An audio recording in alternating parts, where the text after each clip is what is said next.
პირველი აგვისტოდან რუსული საწვავის, კონკრეტულად კი ბენზინის ექსპორტს სრულად აჩერებს, რაც საქართველოსაც შეეხება. რუსული ბენზინის წილი კი ქართულ ბაზარზე საკმაოდ დიდია.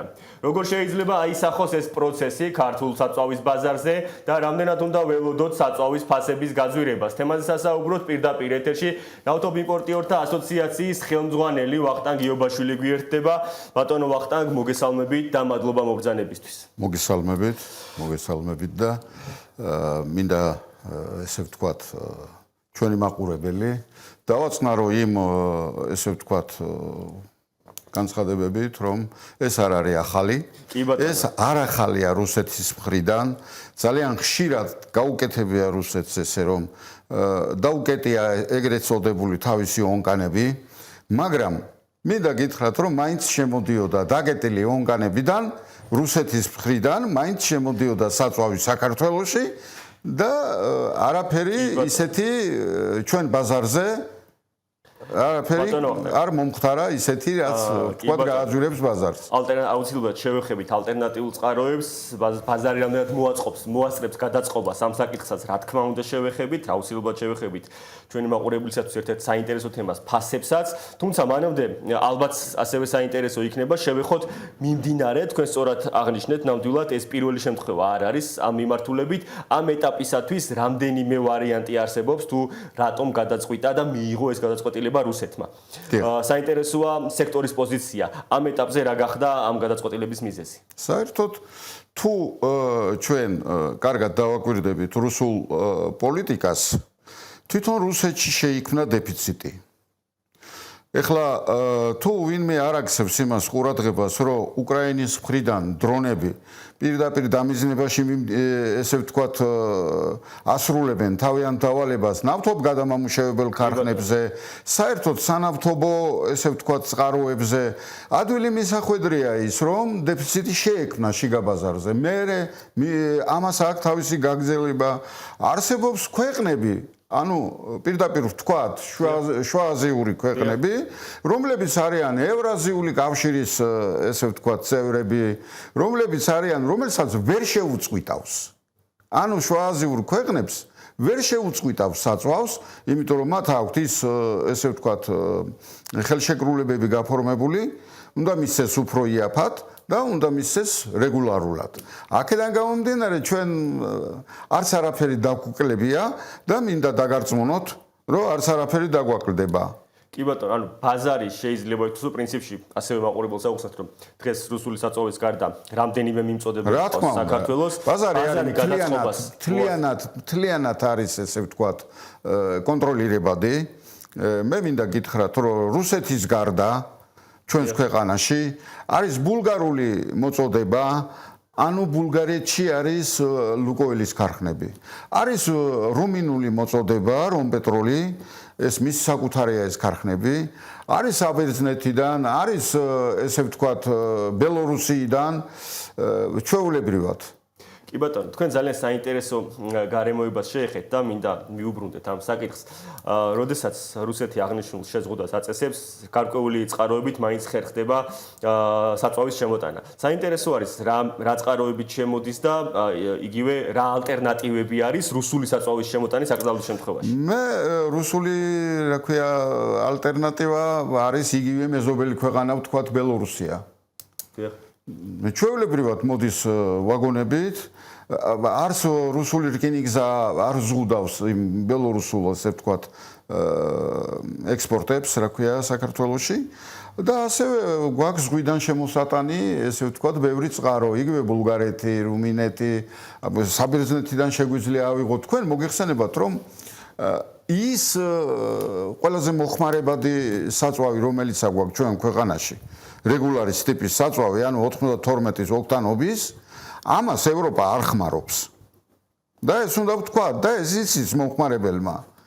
ევროპა პრემიუმზე ნაკალ დაბალ კატეგორიის ოქტანობაზე ლაპარაკი, 95-ზე დაბალს არ ხმარობს.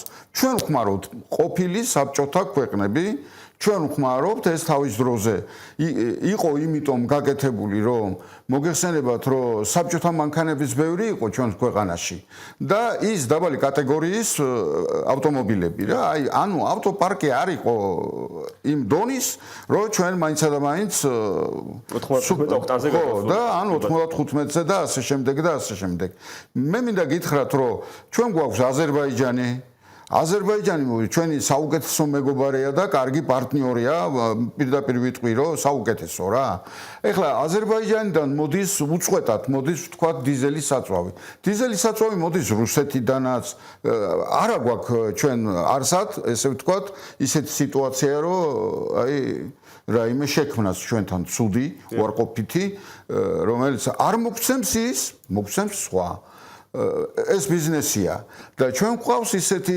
კომპანიები რომ ამ ბაზარზე ნებისმიერ მაპატიეთ რა ნებისმიერი კომპანია ჩაანაცვლებდა ძალიან დიდი სანავთობო კომპანიების ესე ვთქვათ მინისტრებს იმიტომ რომ იმ ხელა გამოცდილება მრავალწლიანი გამოცდილება აქვთ და პირდაპირ მინდა გითხრათ პირველი რაც არის ამ ბიზნესში საცა იაფად ვნახავთ იქ ვიყიდით გასაგებია საინტერესო საკითხს შეეხეთ და მინდა გითხოთ თქვენ ფასთან დაკავშირებით წეღანაც ახსენეთ რომ ფასების მატება მოსაუდნელი არ არის თუმცა თუ გავითვალისწინებთ იმას რომ რუსული საწვავი ერთ-ერთი ყველაზე დაბალი ღირებულებით გამოირჩევა სხვა ალტერნატივებთან შედარებით რამდენად არის ამის არა ბოლო მონაცემებით არანაირ დისკაუნტს საქართველოს არ აძლევს რუსეთი და არ აძლევდა თუმცა პლუსის ნაწილში მაინც დაბალი ფასი გამოდის პლუს პლუსი პლუს მინუსი ჩვეულებრივად იგივე გვიჯდება ჩვენ ვთქვათ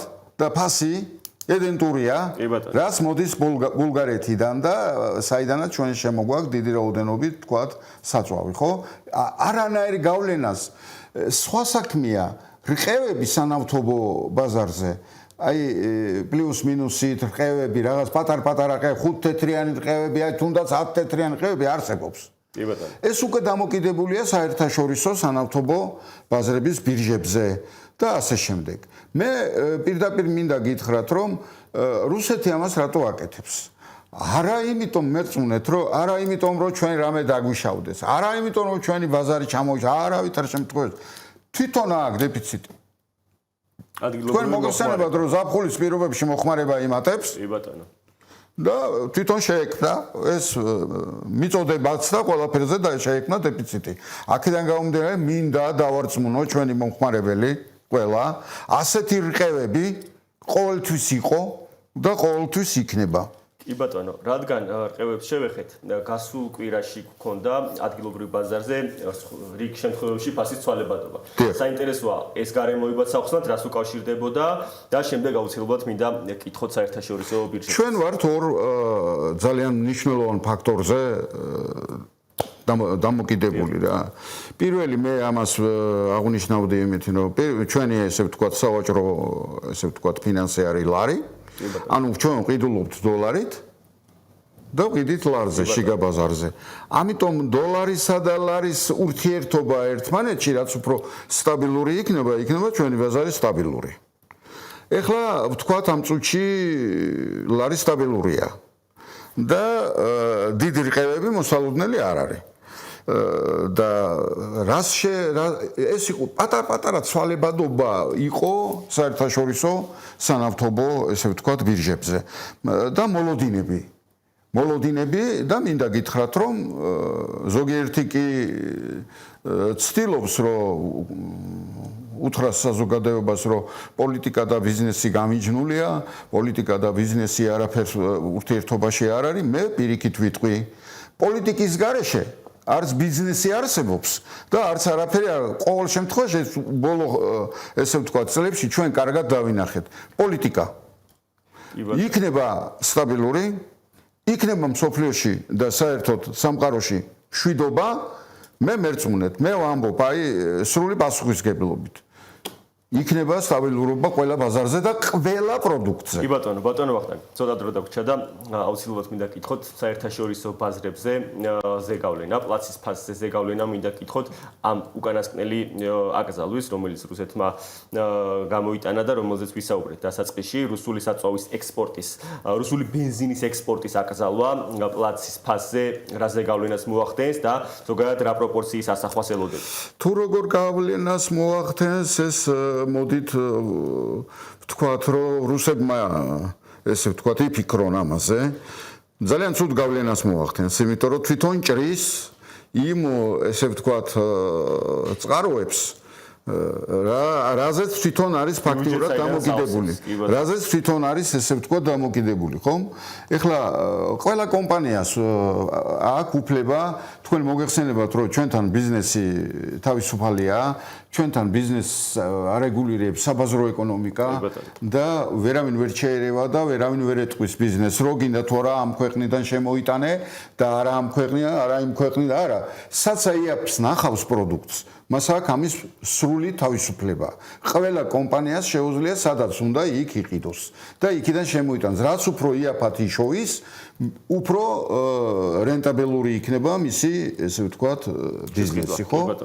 ხო, ეხლა რაც შეეხება თვითონ რუსულ სიტუაციებს, თქვენ ამის მოწმე ხშირად იყავით ძალიან, რომ ძალიან ბევრჯერ დაკეტა ეს რუსეთმა და დიდი გავლენა არ ყოფილა არც ფასებზე და არც ბაზრებზე. და რაც მთავარია, საქართველოში არასოდეს არ შეიქმნება დეფიციტი საწვავის. მადლობა ბატონო ვახტანგ, მადლობა თქვენ საინტერესო და ამომწურავი დიალოგისთვის. მაყურებელს შევახსენებ, რომ ვახტანგ იობაშვილი ავტოიმპორტიორთა ასოციაციის ხელმძღვანელი იყო ჩვენი სტუმარი და საუბრობდით რუსული ბენზინის ექსპორტის აკრძალვაზე, რომელიც 1 აგვისტოდან უნდა შევიდეს ძალაში.